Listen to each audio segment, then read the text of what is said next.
Ladies and gentlemen, ATDF everything in that shelf presentation.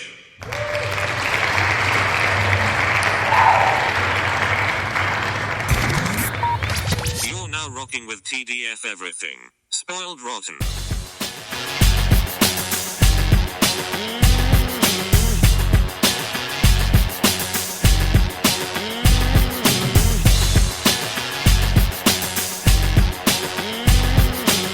Spoiler alert. Welcome back, everybody. It's Spoiled Rotten with me, just Daniel. Ben is not here with us, but I do have comedian and fellow podcaster Gavin Stevens with me. How's it going? No, I'm good. Everything's good.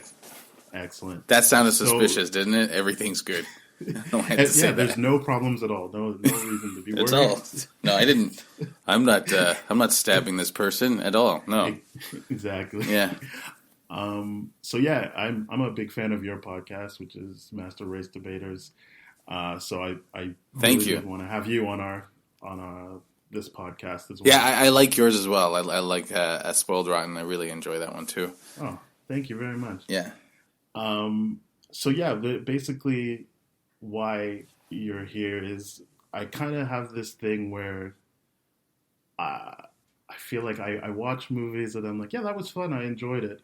But you seem to have another layer of critique that I often miss. Yeah.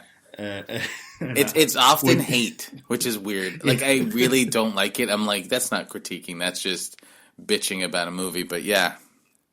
But I do. It's something that it's in me because my mom has always had the same kinds of critiques as you do. Mm-hmm. So it's in the back of my head, but it doesn't ever come forward. So when you suggested, I mean, people see the name of this. When you suggested talking about X-Men First Class, I was like, oh yeah, there was one scene that I could remember that really bothered me, but I feel like that we've rewatched it, and you might have some fresh stuff to say. Yeah, I know I have some stuff to say, but before we do that, as I always do with guests, it would be great to get just to set the table. We can kind of get a barometer of what you like in X-Men films. Your top 5 X-Men. Top 5 X-Men. And peripheral X-Men, like X-Men spin-offs. That counts. I am counting anything. So if it's one of the Wolverine movies, one of the Deadpool movies. Yes, okay. It all counts. Okay, so my top is Logan. That's my favorite X-Men movie. Deadpool 1 is probably number 2. X-Men 2 is probably number 3. This is hard because there is distance with X-Men 2 for me. I haven't watched it in a long time, but I did like it. I really liked X-Men. So far, you haven't said anything I don't like. Okay, so this is going well. Not Apocalypse. I hated that one. Days of Future Past. Yeah, Days of Future Past. I really enjoyed. I thought that was a really fun movie. I think I really slept on that movie because when I was like, yeah, it's fine. But then I rewatched it. And I was like, wow, I really downplayed. It's not a boring movie. It keeps moving. It's really well done. Yeah, it's very fun. It's out of those new ones, it's the best one. And I would say Deadpool 2 is my 5th. I really like Deadpool 2. I'm happy you brought up Deadpool 2. Yeah. Because I really like that one, and people seem to say it's not that good. But I defended it here on Spoiled Rotten. So. Okay. I really enjoyed it. I really liked what they were doing with it. And maybe that's me. I don't know. But out of the X-Men movies, those X-Men 1 is probably 6. And then X-Men kind of falls apart after that. I think I have to rewatch the first X-Men because obviously I loved it when it came out. Yeah. But then so many other movies came out where I was like, meh, I don't care that much about the first one. But I remember there's so many scenes that I good think about today. So maybe it does hold up. I think for me it's more nostalgia. It's oh my god, it was the first kind of good superhero movie after Blade. And so after Blade 2. And so I'm like, oh, okay. Yeah. So it's probably nostalgia that I'm like, but X-Men 3 I hated. I hated that movie. I don't like it. This isn't me being like, no, it's good. I think there was a time where if I saw a movie in theaters, I just liked it. Yeah. Or at least I was like, oh, this was fun. But I think I saw that multiple times in theaters. So by the second time, I was like, I guess it's not that good. But I did like it the first time, I think. I'm pretty sure. I saw that in the theaters, and that was the first movie I think I remember being angry at. It's the first time I was angry at a movie. I guess I was just so angry. Like, there was that scene where they're on the bridge and they lock the door. It looked like a KFC commercial. Like, it looked like totally... It didn't look good. It didn't look good at all. I was so angry. Like, just... And it's crazy that that's the first thing they shot. Like, that's the only thing they had. And that's what they cared about. And it doesn't look that good. It looks terrible. Yeah, I hated that movie. Yeah. Yeah, I had friends that were really... I think it was the second friend I saw it with was just like, why the fuck would you kill Professor X? Or why would you kill Cyclops? And they wrote it off right away. And so I was like, I guess that is dumb. I don't understand why they couldn't do what Chris Claremont wrote. I don't understand... Like, the Chris Claremont's Hellfire Club stuff is amazing. I don't understand why they don't do that with, like, the Dark Phoenix saga with it. The type of hell... Like, I don't... Like, just, I don't know. I think there was an element of not wanting to do the comics, which I don't get. But I think, like, they were, like, specifically trying not to, like, hire people who wrote comics. And I mean, that's how we came up with, like, the black leather outfits and I think they make fun of the colorful costumes most movies. Yeah. Like, there's some kind of snide remarks somewhere, so and I have comments on First Class how they leaned into it, and we'll get into that. Because it has Hellfire Club in it. So yes, it does have Hellfire Club in it. God. So it sounds like you. I mean, we could get into it. I would say when I was thinking about my favorites, I think First Class was up there, like, at least in my top 3. But I think what I've come to realize is I don't like these movies. I feel like there's more bad ones than good ones. 100%. And so, like, I think they really burnt me, like, because I really was into them. Because X2 was definitely, like, my number 1 for so long. Because it was the first time they showed Wolverine, like, going crazy and actually using his claws. Yeah.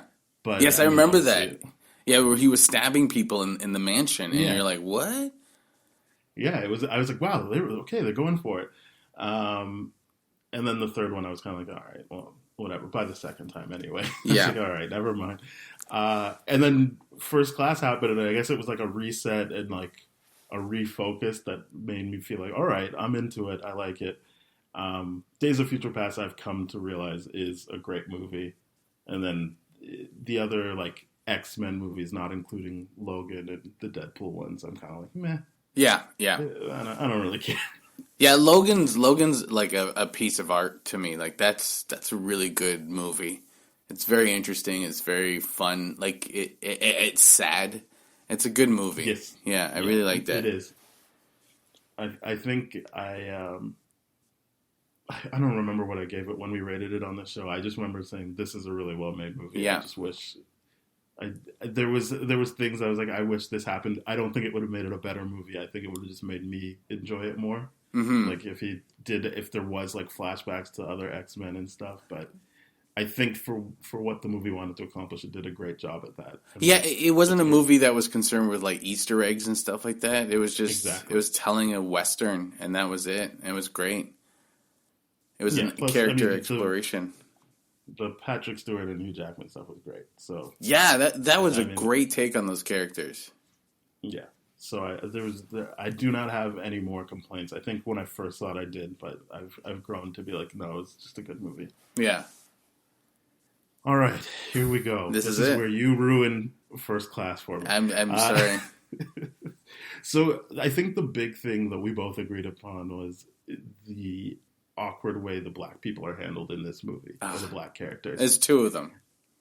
So yeah, so this is the thing I feel like everyone kind of knows about Professor X and Magneto. It's kind of why I like them, is that Stan Lee and the creators, I wish I remembered, I don't think it was Kirby, but whoever helped Stan Lee for like piece together the X-Men, that they were basing those 2 characters off of Malcolm X and Martin Luther King. Yeah.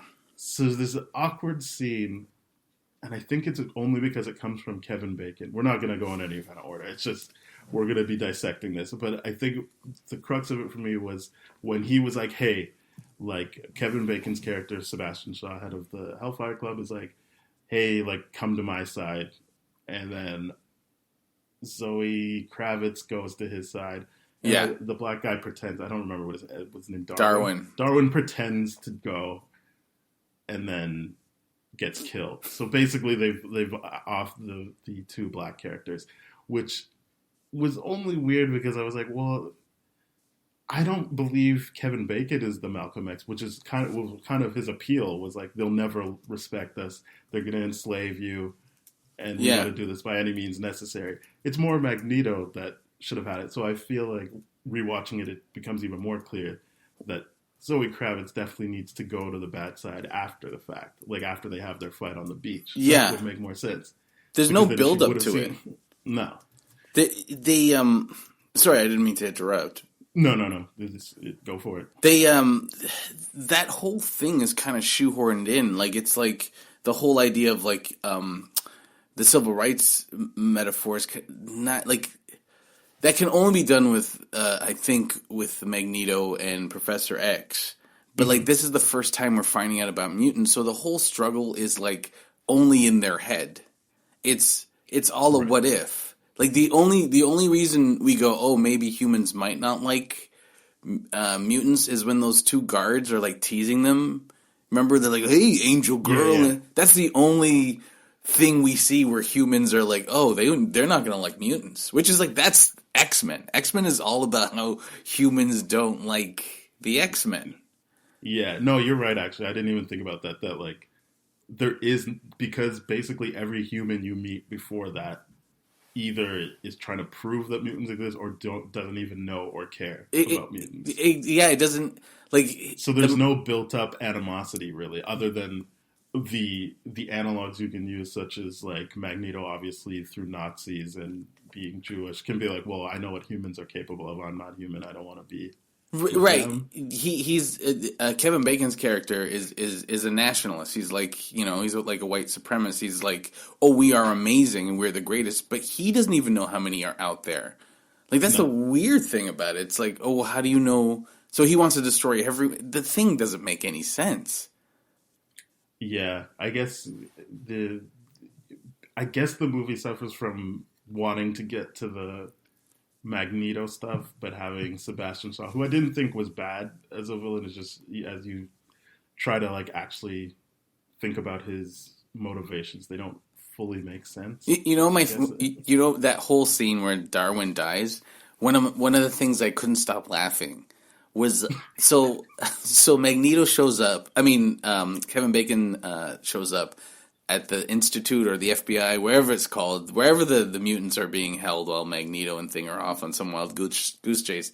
And there's a guy shooting him, and and I guess the bullets are just bouncing off him or whatever, or he's just taking the energy. And he calls for backup, and then all these people show up with machine guns, but there's one guy that grabbed the bazooka. There's one guy who's like, oh, there's someone in the lobby intruding? I should grab the bazooka. Like, he just, like, who thinks of grabbing a bazooka? I have no idea. The bazooka, and so they can show that he can absorb bazookas. But like, you're in your own lobby. Grenade. Yeah. Oh, they show with a grenade, but then like this military guy like pulls out a bazooka and fires at. And I'm like, why would you? I'm saying you're right. It's crazy that they even put that in there. Because, obviously that guy doesn't know anything, but you don't need to show that he can absorb big things anymore. We already saw him do it with a grenade at like point blank range. Yeah, exactly. So there's no need to make those people look like idiots. It's like, oh well, I'm not really good at security, so I'm just walking around this bazooka all the time. He just grabs a bazooka. Yeah. It's so overkill. There's a lot of that. Like, there's a lot of. I always think about, I watched this video about Blade and how Wesley Snipes, if you watch Blade, and it's true, he does cheesy comic books so well. Like, he does these poses after everything. Like, it's just like, it should be shitty, but it's amazing. Like, it's so, like... No, I love Blade. Right, fuck. I thought he did a great job. Don't get me started. I love Blade. But, like, the poses that Wesley, like, jumping, is like, he does comic book so well. And they try to do it in this, like I couldn't get over, like, Magneto moving a dish with his hands, and I'm like, I felt sorry for the actors. Like, Because, like, I love comic books, but you look like an idiot. Rewatching it, I was like, wow, these look stupid. I didn't remember how dumb he looked trying to move the satellite dish. But I guess because I was wrapped up in the idea of, like, oh, Professor X found out the way to, like, get him to channel it not through rage, but through that in-between rage. That in-between thing.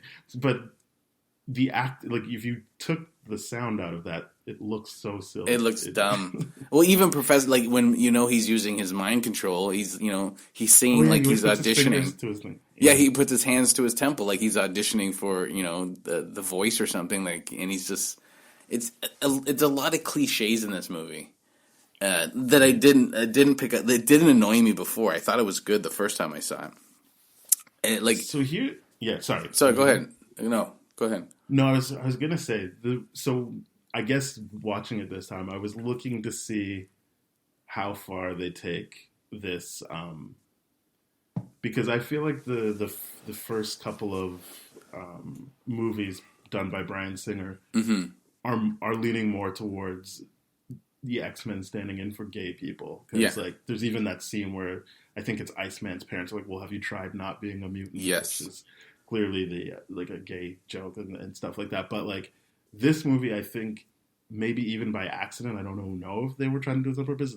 I felt like there was more parallels to the Black experience, like specifically like Mystique. And again, I don't know if they did this on purpose, but like, her whole thing is she's trying to hide that she's a mutant, so it doesn't track with the gay stuff, because like, as I feel like Dave Chappelle said it as well, like, the difference in Black and the gay experience is no one knows you're gay, like, right away. Like, there's being Black, there's kind of these obvious markers, which is what Mystique has. So like, she kind of plays in that way. For me, at least, I was like, I wonder how much of that was intentional. I don't know that this director, I think it's Matthew Vaughn, even ever really cares about Black stuff. Yeah, the one character I think they could have gotten away with the metaphor was Darwin. Because the idea that he adapts is like, that's the Black experience. That's, code switching and all that shit. And Darwin would be that character where it's like, yeah, that's the one that you go with the metaphor. But then they killed him off. On a meta level, it was like, just watching as a movie, you're like, oh, you're killing the Black guy off. Yeah. Ugh. Like, it's just, and the other Black person becomes bad for no reason. Like, no reason. He's got a good point. But this is the thing. I really, watching it again, I really wanted it to be that she sides with Magneto, not Sebastian Shaw, because I felt like this movie did a good job of like hitting like the Cole's Note versions of Malcolm X and Martin Luther King. Like, the idea that like Professor X is trying to work with the government and try to like make things better for mutants, whereas Magneto's like, nope, I don't care. I'm not working with them. I don't even want humans in my crew. Like, I just want to get back at them and protect my own. It just, as you said, it doesn't make sense to like sideline these two Black characters, or at least have one of them go bad and the other one get killed off all in one scene. They didn't even spread it out. You're right too. Like, at the end of the movie, is if she stayed with the X-Men and then, sided with Magneto at the end of it, that would make so much, like, because there's a reason to side with Magneto at the end with the missiles, and there's a reason for that. It's quite clear that humans would kill them if they had the chance. Exactly. Now. And it seems like she was just used to have, we need a flight scene with Banshee. That's what we need. And I forgot about that. Even when I was watching, I was like, I guess these two can fly at each other now. Yeah, it's going to be awesome. She's spitting venom and he's screaming. It's... Because isn't he a bad guy in the comics? Like, no, he's a good guy. From the 90s show. Okay, because I remember in the 90s show, I thought he was the bad guy. He has his brother is Black Tom Cassidy. He was a bad guy. And he used to team Black up Tom with... is in Deadpool 2. Yes, that's right. He used to team up with the Juggernaut. Him and the Juggernaut were always like partners in crime. But yes, also, there's characters you didn't need that you could have narrowed the cast down and put more focus on. Like, you didn't need Havoc. That was annoying. He was annoying. Like, who cares? You know what? This time around, I normally don't think about it, but I was like, wow, like, they really had a big, like a deep bench on this. You would normally go for like 4 kids, not like I think there's like 8 of them at one point. Yeah. Yeah, and they were all like picking their names. That was an annoying scene. That was really... I'm going to be... And like your first try, I'm going to be Mystique. Okay, I'm done. I don't even know where she... Like, when she goes like, you're Magneto, I'm like, what? Do you know what he can do? Like, I don't even know that you talked to him. How'd you go with Magneto? Ugh. As we are making fun of the movie, I will say I did appreciate not necessarily Jennifer Lawrence's acting, but how her character was used in the movie to like show you the good sides and bad sides of both Magneto and Professor X. Because like, Professor X does come off like kind of a dick sometimes. He's like, whoa, no, don't be blue. Go back to like looking like a human. I don't want to deal with that. Yes. And Magneto's constantly trying to reinforce her like mutant pride by being like, stop trying to look human. Just be who you are. Which, this is what I love Ian McKellar's interpretation of Magneto, because I think he's gay. That's the way I saw Magneto when Ian, what's his name? Ian McKellen. I think he's gay, and I think it's like such a, like him and, like this is one of the reasons why I hated X3 was I liked the relationship, even though Mystique didn't say much in those movies. I liked their relationship. They were like, she was just down. But they respected each other, and you could tell they, like, you know what I mean? Like, maybe I'm reading too much into it, but there was this, they had this relationship where they respect, and then in X3 was just like, oh, go fuck yourself, Mystique. Like, oh yeah, when she like, was it that was she losing her powers or something? And yeah. Like, all right, you're dead to me then. Yeah, you're dead. And the thing about Ian McKellar's, which is parallel to this, I guess the same as the Magneto in First Class, which I do like him, is that they're not just evil, they care about mutants. Like, they care about these people. It's not just and so when they had the makeout scene between Magneto and her, I was like, come on, stop it. Yeah, I did. I always remember that he turns her away, but obviously I watched it again. I was like, oh no, they do kiss. That's weird. Mostly not because they're gay, but just because I felt like it was better if he was just someone who genuinely cared for her and wanted her to feel free, because later in the movie when Beast goes full on Beast, that's the only time he's like, wow, you've never looked better, and like legitimately likes Beast. Yeah, exactly. Because he doesn't like these people who are trying to hide and like try to pass for human when they shouldn't have to. I guess they had to introduce like their relationship or something, and so there was another movie inside of this movie. I don't know.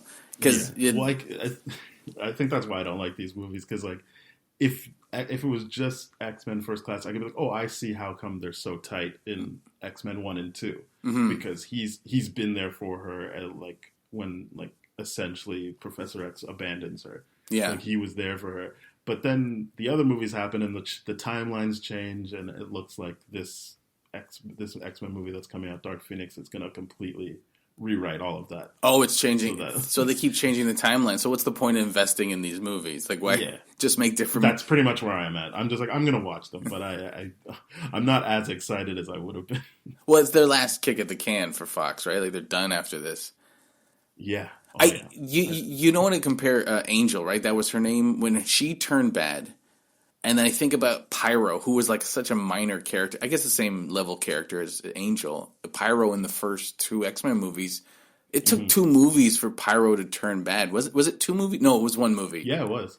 Yeah. Well, no, because he doesn't have a lot to do in the first movie, but he's definitely on the X-Men side at the beginning of part 2. But you can see he's right there. Yeah. The whole time you can see he's like right on the edge of like turning bad. And like that's why didn't they could have spaced this movie out into 2 movies and then have you know how much better it would be if we got to like Magneto for a bit and then turned him bad, and like what the fuck? Why would you do that?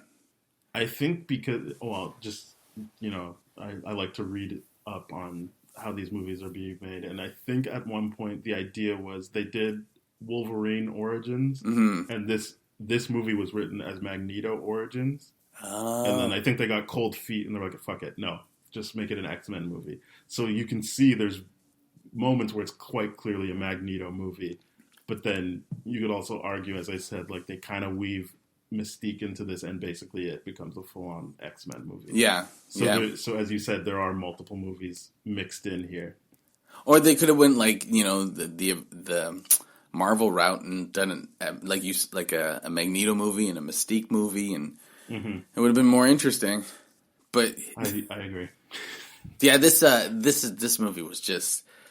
I used to have problems with like seeing Angel driving a sub like that. Oh yeah, does she drive a sub? Yeah, she's sitting by the steering wheel. Subs yeah. I know they're on subs so much. Like the cheesiness should be cool, but it's not cool at all.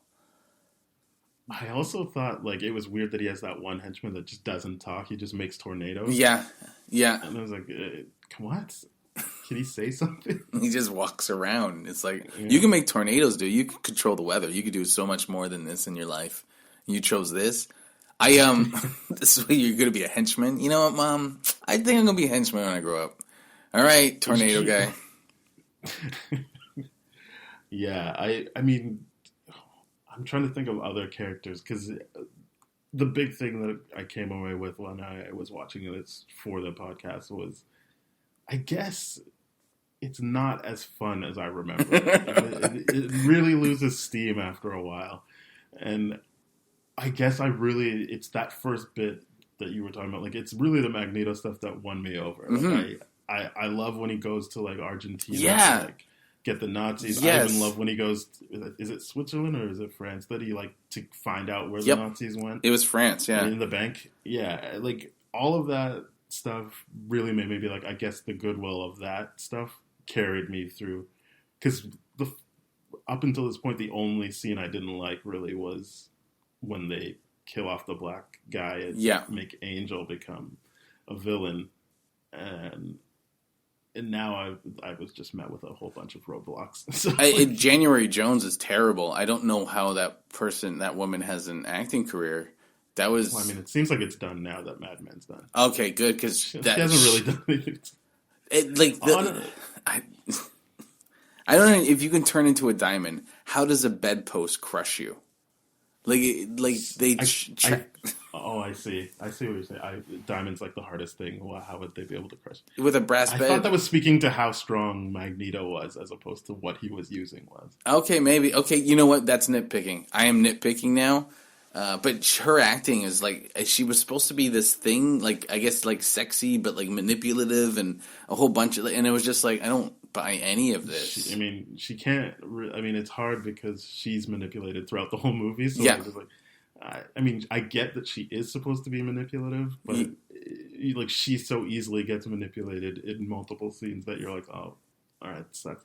I was a January Jones apologist, not because I thought she was a great actress. I just thought that she was always used well as, like, the vapid, like, I guess, visually she's supposed to be like the Ice Queen. And that tracks. Like, she doesn't really bring much warmth to anything she does. I think she's a perfect casting for Mad Men. Like, the character that she's playing in Mad Men, Betty Draper, is great. Like, but in this, it's just there's just, like, when, at the end, when Magneto shows up and he's like, my name's, I'm like, all right, okay. I was done several times in this movie, but this one, this hit me too. It just. I thought, when I first saw it, it's the same trick that Apocalypse pulled, where I'm like, wow, he looks like from the comics. This is great. Yeah. But by this time I was like, I just want this movie to be done. And I don't like his delivery of I prefer Magneto. I was like, I'm call me Magneto. I'm like, oh my God, you're a good actor. And just like all of that hit me. That's what this movie makes me feel. Although, like, you know, there's way more if comic booky stuff in Apocalypse.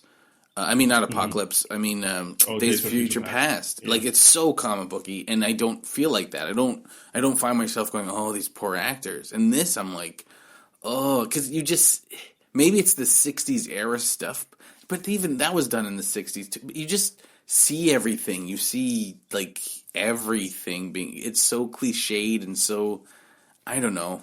It's so bad. I think this movie does. I complain about it for, like, those Netflix Marvel shows too. Like, the movie does feel like it's ashamed of the comic book aspects. Yes.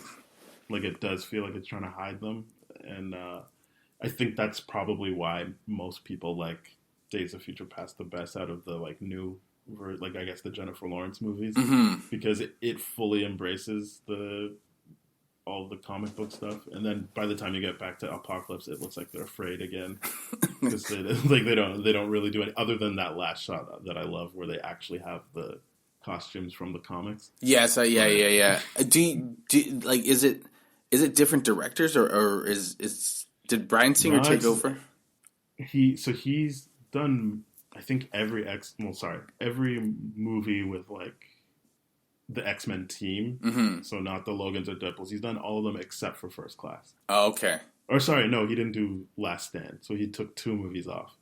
Okay, so Last Stand is Brett Ratner, and then First Class is Matthew Vaughn.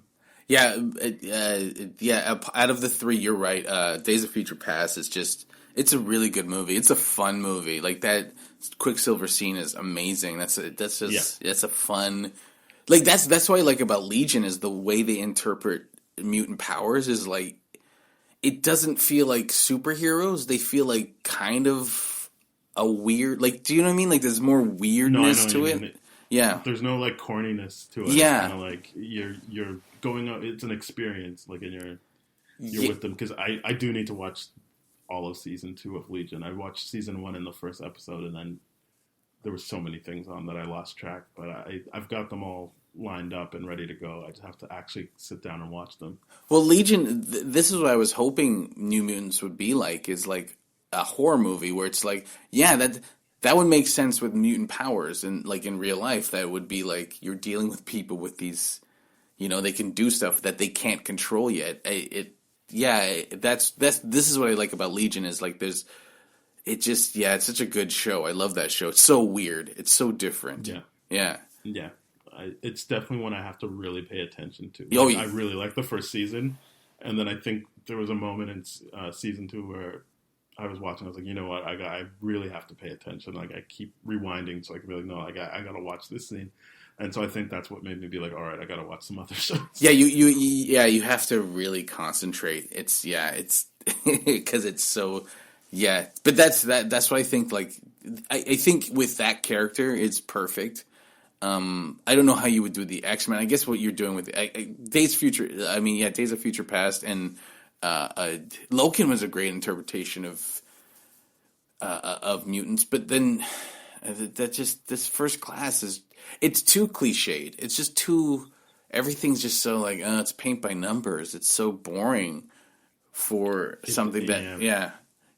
And I don't think I dislike it as much as you do, but it definitely went down a couple notches when I rewatched this. The first time I saw it, I liked it up until they killed Darwin. I was like, oh, this movie just jumped the shark for me. Yeah.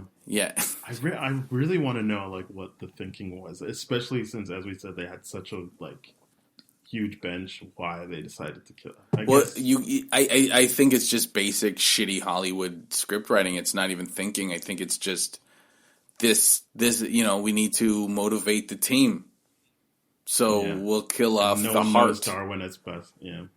And even Darwin's like the way they had that character. He was almost like. How can I say this the most politically correct way? He was very like, he was stereotypical, like the black guy that, watches the white guy in movies that gets laid, and he's like, oh, crazy, blah blah blah. He was that guy. He wasn't his own character. Yeah, he was just there to service.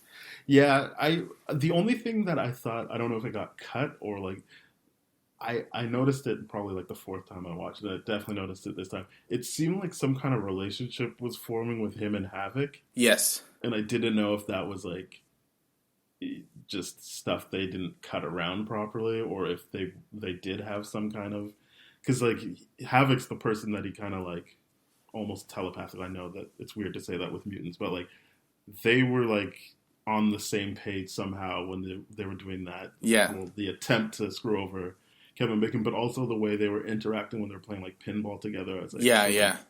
Are they trying to get at something here? Are these two like connected more? I guess they like just abandoned that too. But there's a lot of weird, a lot of that weirdness, like when they show up and everyone's dancing and stuff or doing their powers, and it's just like, what's going on? Like, what's going on? Why is this scene here? It feels very weird.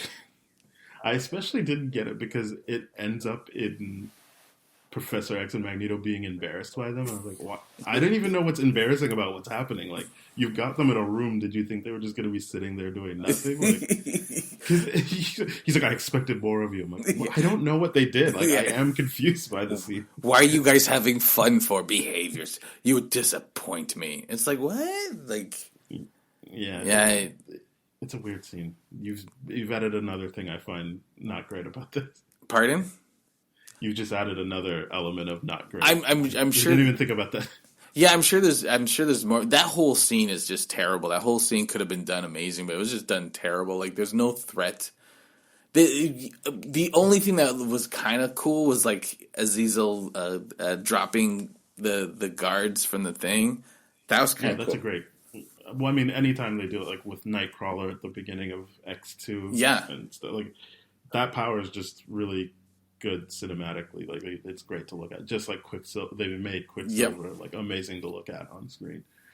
That's a cool thing, but like they don't ever use Azazel again, which again is weird because I'm like in the comics, Mystique and Azazel make Nightcrawler, and then in Apocalypse they make it seem like Nightcrawler might be Mystique's kid, but like there was never any like intersection with her. I guess she does go off with Azazel at the end of the movie. Maybe I'm you write your own movie.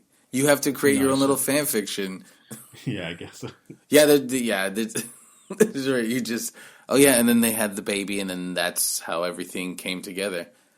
Beast didn't like his feet. That was a bit of an awkward thing for me. Like, it was like she's blue and all this naked, and Beast doesn't like his feet. And I was like, well, you can hide in your shoes, dude. Yeah, he was doing just fine. Yeah, that's like he took off his shoes. And it was like, oh, and the guy didn't know. The guy that he was working for didn't know he was a mutant. No, it was that really does feel like they were just like, we got to get to him being full like blue and furry. He do like the comic books. there's no real like problem with him other than his feet that he can hide at any time. I know. I'm sorry I forced us to watch this again. I mean, maybe now I won't be so eager to watch it again, but I was looking forward to watching it again. How do you think Marvel's going to handle X-Men? That's a good question, because I've always talked about how I didn't really want them to get them, or that I hope they keep them in separate universes. But I think they're just going to bring them in. I just feel like X-Men could be its own thing. Like, there's such a huge roster that you would never need to mix them in with the Avengers stuff. Yeah, that's how when I read the comics stuff, I really didn't know. Like, I knew the Avengers and stuff like that, but I was an X-Men fan, and that's what I read was X-Men. And so I didn't like you know what I mean? I didn't really get into the other stuff. So yeah, it could be its own universe. Yeah, I certainly didn't read any Avengers stuff when I was a kid. It was all X-Men, Spider-Man, and Batman. Oh, okay. All right. Yeah. The main guys. Yeah. The ones that are easy to like. It's I was an edgelord who loved Wolverine. He's so dark and gritty. I love dark and gritty. I mean, the one thing I hope you like about First Class is that it's the first fuck you from Wolverine in this universe. Yeah. It was a great cameo. I heard a rumor and I was like, no, they would never put that in an X-Men movie, and it was true. He says, "Go fuck yourself," and I was like, "This is amazing." But then so because that's pre his getting getting shot in the head. I guess. Yeah. Shot in the head. Oh yeah, that's right. The adamantium bullet. Yeah, I did not like that movie. No, fuck. I was well on to my angry at movies. And the X-Men franchise is one of the most frustrating things to be a fan of. It's just, it's just like, fucking stop it. Like, yeah.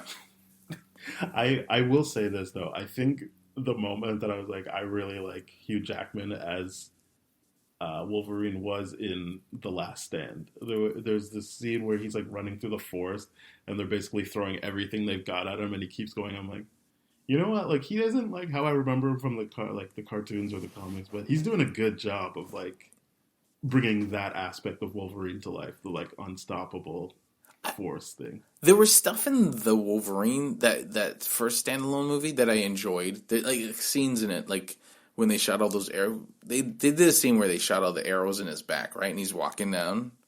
Oh yeah, that's the second one. Yeah. The Wolverine. Yeah, the Wolverine. Like there's stuff like that I liked. But I think that's the only scene I remember from that movie. Yeah. Is and then obviously people kept memeing how, I don't remember her name, but his sidekick basically in the Wolverine said that he would die, and that he basically dies the way she says he was going to die in Logan. Huh. Was that done on purpose? So I guess so. Well, it's the same director and writer. So okay. I would imagine, yeah. Okay. Yeah, he did the last two. So I would imagine he planned that out. Huh, I didn't know that. Well, she says you're going to die with your heart in your hand, and he dies holding her hand. So I guess that's the poetry of it. Yeah, I don't think it's always missing. Yeah, interesting. Yeah, I guess then they'll do X-23, or they'll bring in a new Wolverine and start this all over again, and we'll get hopefully don't. Do you think they'll keep the same? Because in First Class, I did enjoy. I don't know, McAvoy and Fassbender. McAvoy and Fassbender, yeah. I do like them. They grew on me. Yeah, at first I was like, nah, I don't really. Yeah, I liked Fassbender, but I wasn't like, I didn't see him as like the Ian McKellen Magneto. But they both grew on me really well. Let me ask you a question. This is way off topic. If you want to edit it out, you can edit it out.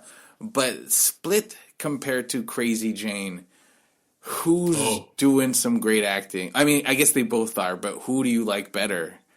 I feel so. I don't remember that actress's name. It's like Diane Guerrero or something like that. I feel bad for her because like I feel like Split and Glass gives you more time with McAvoy. Yeah. And I feel like people like McAvoy anyway because she is doing it. Like I just watched the last episode where she plays the doctor. Oh, and I was like, yes, that's right. Okay, yes, I'm like a third of that way. Yeah. Oh, okay. Sorry, I won't say what happens, but no, I saw what happens. I saw that part. Yeah. And I was like, see, like this is. I feel like they should give her more of this because the other personalities just seem like she's foul mouthed or like moody. Yeah. It doesn't. I don't know the difference between them. They all seem the same. Whereas that doctor, and I think she plays like that British girl. Yeah, like, and the baby doll, where she's like, yeah. Oh yeah, I forgot about Baby Doll. That's when she's talking to Cyborg. But yeah, so I think, I mean, for me, I feel like James McAvoy is doing harder work, but I feel like also if given the chance, she could match what he was doing. Mm-hmm. They're just not really. It's early. It's still early. Right, yeah. But no, that's a good question because I was thinking about that, especially during that episode. I was like, this is it. Like they're getting closer to being like Split and that character. Well, because I'm really into that show. I love Doom Patrol, and I'm like, so I could be biased, but I do. I don't think it's better than McAvoy's, but I don't think McAvoy's is better either. There's something about that character. They're doing the same thing, yeah. Yeah, there's something about that character I just find really fascinating and like pretty cool. Like I like the words when she fires words out of her. I'm like, I just see Grant Morrison writing that. I just see him. I did not know that I was going to like the show that much, but it's almost like Legion in terms of how crazy it can get. But Legion obviously seems like it's operating at a higher level. It's just. Doom is like, or Doom Patrol. I'm just like, I'm able to follow this a lot easier. Yeah. But I enjoy that it's off. And I was listening to this other podcast, and they were saying, I didn't know this. I knew that like obviously Marvel and DC competed a lot, but that Stan Lee had spies at DC. Oh, really? So like they would come back to him, and they said, oh, DC's going to do this thing, Doom Patrol, and basically described it to him. And he's like, well, fuck them. I'm going to do this thing, X-Men then. Yeah. And that's why they're so similar. Like, that's why they've got a wheelchair-bound, like, leader. Yeah. They do, like, they're kind of the misfits that no one likes. Like, he just straight up stole the idea of Doom Patrol. I heard they came out around the same, like, I think Doom Patrol came out first, and then Yeah, than X-Men, but X-Men caught on way harder. It was more palatable for people. Yeah. I would say if I had to compare it, like hindsight is like X-Men had to lay a lot of groundwork to have like superhero stuff. So like to compare the two is like, well, X-Men had the harder work, harder lifting. But Doom Patrol. Well, yeah, because you had to be like, I think I remember I was hearing like people had to be like, well, what are mutants? And he's like, fuck it, call them X-Men. Then we won't have to get into that. Yep. I don't know. To me, both Blade movies are better than all X-Men movies. It's just like, I don't rewatch the third one, but of Blade, I watched it once. I watched those first two, and I really like them. And I'm sad that he won't. I don't even know if he's up for it, like physically, but I would like to keep watching Wesley Snipes' Blade movie. Yep, I heard rumors that he might be in this new season of Agents of S.H.I.E.L.D., but I stopped watching Agents. I was like, oh man, they're gonna have Ghost Rider. I'm still not watching it. I watched the first 3 seasons, I think. Yeah. I was just like, all right, you tricked me enough. I'm not doing this anymore. Yeah, it's so boring. Those superhero shows have gotten so goddamn boring for me. Do I sound horrible? I'm sorry. To fans of this stuff, I'm so sorry. It's just you don't have to feel bad. We used to cover all of it. Yeah, and we basically just were like, well, I guess we have to do Punisher because it's. We did the other ones, and but we haven't done anything from CW. We haven't done Titans. We haven't done. Yeah. We just don't cover it anymore. We just basically do the movies. I listened to your Punisher episode and I was like, yeah, that's it. You guys said how I felt. It's like it's a chore to get through, and I'm like, why am I forcing myself to watch something I don't enjoy? That I'm not like. It should be easy to watch. It should be. I want to watch it. All the CW shows became that for me. Yeah, I really the only reason I watched anything from this year was because I wanted to watch the crossover with like Batwoman. That was fun. And, I liked it, but I was like, I guess I'm glad I watched all those other episodes, but it didn't motivate me to keep watching. I was like, all right, I thought, well, if I'll get back to it if I want to. Yeah. It's weird. I'm a Marvel fan, but I do love DC's characters, and I think like the Flash when it first came out we're way off topic. I'm sorry. No, this is fine. I am 100% happy to talk about this stuff. Okay, cool. The Flash when it first came out, I was like, this is so fun and cheesy. Same with Legends of Tomorrow. I was like, this is so fun. It's just so cheesy and fun. I just like it. Yeah. It's so like DC has these characters that are just like some of my favorite characters in DC like are the weirdest ones like Animal Man and stuff like that and I love that stuff. When they did the red and the green stuff, I think it was Jeff Lemire. It was so good. It was so like I just love those type of characters, those weirder like that's why I love Justice League Unlimited because they brought in like Dr. Fate and things. And it's just like. I remember as a kid being like, no, fuck this. I just want the characters I like grew up with like in the seasons before. Yeah. But obviously Unlimited is amazing. Like being able to actually like rotate through all the like crazy characters they have. And the type of characters they're bringing, like the I don't know the name of the Golden Knight and the like just like you Guardian? Yeah, that's right, yeah. I find that I love DC's like they're more a mythological type of characters, and I just they could do some good. I can't wait for the Swamp Thing series to come out because I was going to ask about that if you were looking forward to that. Yeah, I'm looking forward to that. I think it could be really good if they do it right. Which with Doom Patrol, they're doing it right. Yeah, because I did not like Titans. That was like the easiest for me to like because I actually like the character Dick Grayson and I like Batman, but that I was like I only like the Doom Patrol episode basically. I was like, anytime this show deals with anyone but the Titans, I'm okay with it. But once it's just the Titans, I can't get into it. Oh really? I found Beast Boy was not Beast Boy. Like no. I guess they didn't have the budget. No, which was a weird. I mean, I guess who thinks of Teen Titans and not Beast Boy, but like they didn't use all the characters, so it was just weird that like they kept Beast Boy, and then we're like, well, we got a Tiger budget, I guess. And Raven was annoying. Yeah. And then I didn't like any of the characters. No, I guess not. And that wasn't Dick Grayson. I was like, why would the whole point of him breaking up with Batman is so that he can do it not like Batman, but you're just showing me him acting like Batman. I don't get it. Yeah, being brooding and dark and get away from me. And it's like he's not.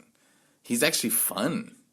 Yeah, that's anyway, I did not like. So that's why I was like, oh, I don't know about Doom Patrol, but I think it was like 10 minutes into the first episode. I was like, I already know I'm gonna love this show.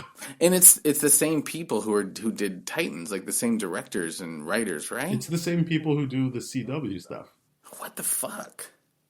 That guy just, I mean, he might just overextend himself, but yeah, it's that like Berlanti guy.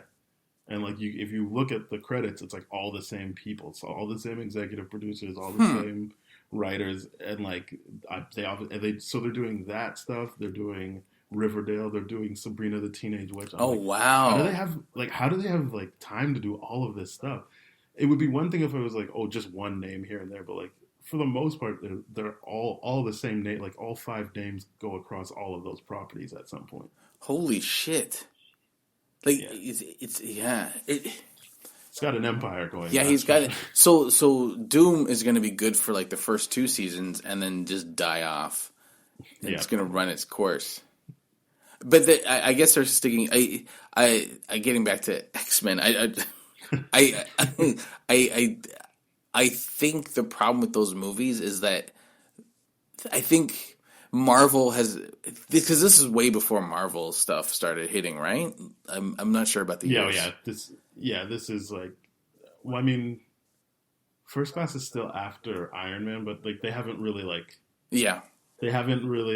created their spot as like the people to like best. Yeah, this is, they're still like, this is the universe. Yeah, I think what Marvel has taught, at least I hope should have taught these people is that stick closer to the source material. Yes, I agree. I think that's what people. Well, I mean, I didn't really like Aquaman, but I think that's what people liked about Aquaman. At least was like the costumes looked the same. Yeah, and like there was like hints at the comic book stuff, like the way he talked to fish and all that stuff. And I think that's what people liked about Days of Future Past. Like when I rewatched the like cartoon episode or like read it, I'm like, yeah, like they hit on most of the elements of this storyline. Yeah, I think that makes people happy. Yeah. It's well, but not even just happy. The stories are good. Like the stories are. Yeah. Those Chris Claremont stories are so good. They're just. They're a reason why people keep going. There's a reason people keep going back to the Dark Phoenix saga. It's just a good story. It's well done. It's well thought out. It's well paced. It's you know what I mean? Like, I guess the idea is not to try and do it in one movie. Yeah. Who am I, right? Like, I don't know shit. I've defended Transformers with people, maybe just to be crunchy. I'll join you on that. Not really. No. I don't like them. I like the first movie. Oh, you just... I don't like them. I do feel like they get a ridiculous amount of hate, considering they're not really trying to do anything but entertain people. Well, people... I've been in arguments where people have told me, well, they're not good movies, and I'm like, well, what's your definition of a good movie? And it's like, well, the critics don't like it. I'm like, but it made the most money of any other movie, right? And that's the job of a movie, really. That movie. It shows that people aren't just going to see it once. Like, that's what we talk about that on this podcast a lot. Like, it's not enough just to have, like, one good opening weekend. Mm-hmm. You need people to keep... Like, that's why Black Panther did the numbers it did. That's why Infinity War, Aquaman, all those movies go past $1 billion, is because people are going, like, 3 times. And that's what those movies are made for. Yeah, and so, like, it's hard for me to be like, oh, these movies suck if that many people... Or, like... Even if it is just 20 people going that many times, at least they're enjoying it. Also people say, like, oh, well, he's not an artist. Michael Bay, I mean, he's not an artist I like, but he does have a signature style. He does have a point of view. He does have you know what a Michael Bay. Nobody does a Michael Bay movie except Michael Bay's. The slow pan up shot and the American flags. There's imperialism like crazy in his movies. It's a Michael Bay. That's an artistic style, and whether you agree with it or not, it is an artistic style. It's not my favorite. I don't like it, but it is what it is. No, I agree. I agree that he's got a take, which is more than other directors. Yep. So yeah, which is the problem with X-Men First Class. There's no. You know what? I think the elephant in the room here is I like Matthew Vaughn movies, so maybe I just. What other movies did Matthew Vaughn do? He did Kick-Ass. Okay. Kingsman, Layer Cake. This crazy movie. I don't know how it was released to kids. It's called Stardust. Okay. And it's got Robert De Niro, Ricky Gervais, Claire Danes, Michelle Pfeiffer, a bunch of people in it. It's told like a fairy tale, but it's very adult and very sexual. And I'm just like, I don't. So he's just got this way of making films that I engage with. And as I said earlier, I don't think he's very conscious of how his movies might come off to black people, or if he ever feels the need to incorporate that into how he tells his stories. I just find that, again, he's someone else that has a take, there's clearly this pretty violent take that he has, but it's still fun and funny. But this one, First Class, isn't as fun as those other movies, basically. Well, what we learn with movies like Green Book is that I don't think guys like that are making white dudes. I can't say all white dudes, but they're not making movies for black audiences. They're not. No, we're just tropes. You and I got into the discussion about what's that movie that won? Moonlight, and and based on the history of the Oscars and how they nominate movies about race is they nominate for white audiences, race movies that are written for white. About it. And so I don't think it's because I watched a review of First Class, and they talked about this thing too. It talked about Darwin, and they were like, I don't think it's on purpose. There's white guys talking about it. I don't think it's on purpose. And it's it's not that. Yeah, it's not the intention that matters. Who cares about the intention? It's that he didn't care about it. It's and the consistency of this thing. It's not even just okay, well here's a racial trope. It's it's hacky. It's also very hacky to put that in your movie. I agree. It's bad writing to do that. It's what year are we in? Is it the 70s?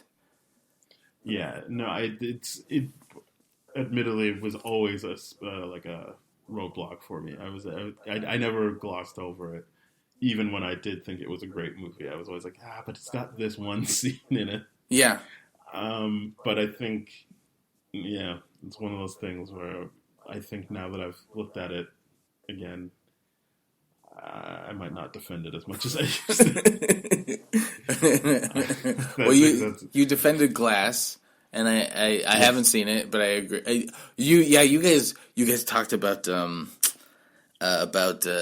what's the first one? Unbreakable. Oh, Unbreakable. Yeah. And you were like, I get it. And what's his name? Your partner, Ben. Yeah, Ben didn't like it at all, and I'm like, I love Unbreakable.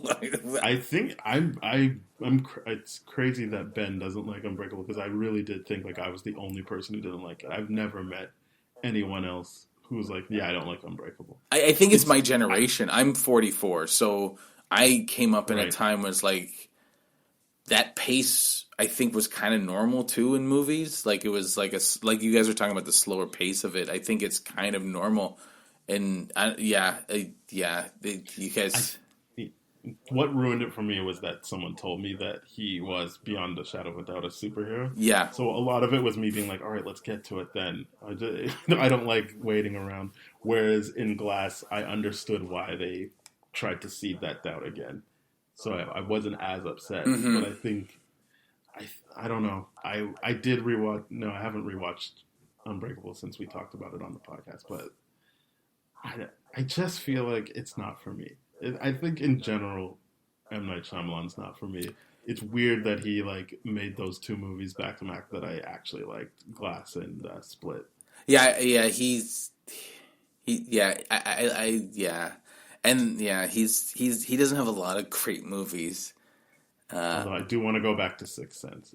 I've been listening to people talk about that on another podcast, and I was like, I gotta give that. Oh, are they saying it's not good? Like it, but they were just talking about like the like details that went into certain performances. I'm like, I'd like to see those actually played out. Well, there's talking about them. There's stuff in that movie where I'm like, when I watched it in the theater, and I remember like there was a scene where Bruce Willis is sitting with the kid's mother, and it's like this long, weird.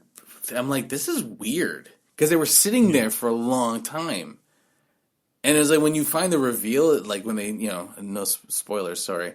But when you find out that he's dead, you're like, holy shit, that was on purpose. I thought it was just a bad choice. See, that's why I want to go back. Because I think when I saw it, it was like, with a group, we were like on vacation. I was in a hotel room, and I think I was trying to be funny. And I was like, well, he's dead. Because he gets shot at the beginning. Yeah. And so I just wasn't taking the movie seriously anyway. And then at the end when they were like, yeah, he is dead. I was like, yeah, I said that. And I think I need to go back and just watch it like a movie now instead of trying to like make jokes in front of my friends. Well, how long ago did you see it? Like the first time? Like right when it came. Okay. So it took some. Yeah, I saw it in the movie. So it was like the same with like I was terrified of the Blair Witch Project when that came out. Like it terrified the fuck out of me. Yeah. That was a scary one too, but I think I was trying to deflect by making jokes while watching that similar situation, like in a hotel room. Oh yeah, you see, yeah. But I like my nephew when they watch it, they're like, "This is stupid," and it's like, yeah, it is. I guess it would be stupid because you grew up with the internet. I didn't grow up with the internet, so when they did the campaign, I was like, "What the fuck? Is this real?" That was a very effective campaign, wasn't it? It was. Yeah. No, they really killed that. Yeah, like you're not going to see that ever again. We don't live in that day and age. But yes, that was scared the shit out of me. I remember my friend slept in a parking lot of a pool hall because he didn't want to go home by himself. He was scared. That is the problem. When I don't really like watching scary movies, but I saw Hereditary and came home and my wife wasn't home, so I was like, man, I'm gonna have to like sleep here alone tonight. And by the time this comes out, hopefully I've made it through the new Jordan Peele movie, but we're going to see that on Thursday, and I don't know, man. Like I've heard that it is legitimately scary. Really? It's not like Get Out in that way. Like okay, then I don't know if I want to see it now. Film. No, like they said, it's layered like Get Out, but the intent is to scare you. Like there's less humor to like alleviate things. Oh, okay, because I was going to go see it next week, and now I'm like, I don't want to go see that horror. I don't like horror movies. I love horror movies, but I don't like horror. I like a good like They Live. That's good. And okay. So it's scary. Yeah, when I saw the first trailer ever, I was like, I don't know. Like I'm gonna have to see this, but this looks legitimately scary. And then all the reviews are like, yeah, it is legitimately scary. Oh, okay. All right. Is it still social commentary? It's more, so there's like, what I've heard is it's about like, the effects of like generational trauma. So I guess it is social commentary. But yeah, so there's that. There's not as funny of a concept, I guess, as the fear of being a black man going to your white girlfriend's parents' house. It's even what they're talking about this time is a little more intense. Oh, okay. Because I remember seeing the trailers for Get Out and laughing, just like this is hilarious, like 100% getting it, but just like this is so funny that he made this a horror movie. This is so funny. Yeah.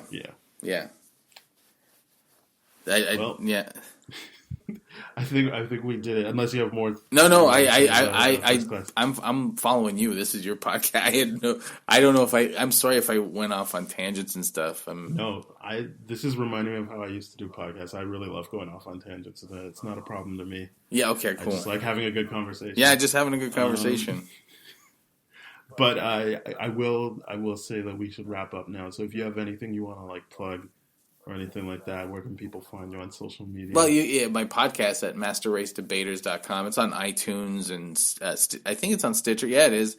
Stitcher, awesome. Google Play, Spotify, all those places. Anywhere you can find podcasts. It's a podcast about race in Canada, but race in general and pop culture and stuff. What else? I do stand-up comedy. You can find me at gavinstevens.ca, Stevens with a PH. I'm also on Twitter at Gavin B. Stevens, and on Instagram at Count Gavin, and Facebook and all that stuff. Yeah, so I have all my dates and everything coming up. And I have an album. I'll link to that on the post as well. Thank you. Thank you. Wondering. Yes. And I have an album called Real State, and that's on iTunes and a whole bunch of Spotify and things. So yeah, that's really it. I do. Wait, do I have your album? Because I did listen to an album on iTunes, and I was thought. Yeah, no, I have the Big Easy. Oh, that's it. Sorry, Real Estate was my first one. The Big Easy is the second one. Sorry. I'm a good salesman. Well, I thoroughly enjoy your podcast, and I did enjoy your album. Oh, so thank you. That means anything. I'm recording another one probably October. I was supposed to do it in May, but I'm going to go to Miami. But yeah, I'm recording another one, so I'm excited. That's great to hear. Yeah. This was fun. All right. Yeah, thank you very much for doing this. And for everybody else, go to thatshelf.com. There's other podcasts like this. And if you want to hear other episodes from this show that aren't on That Shelf, go to tdfeverything.com/spoiledrotten. Thank you very much for doing this, Gavin. This was amazing. Thanks for having me. I really enjoyed it. Goodbye, everybody. Bye.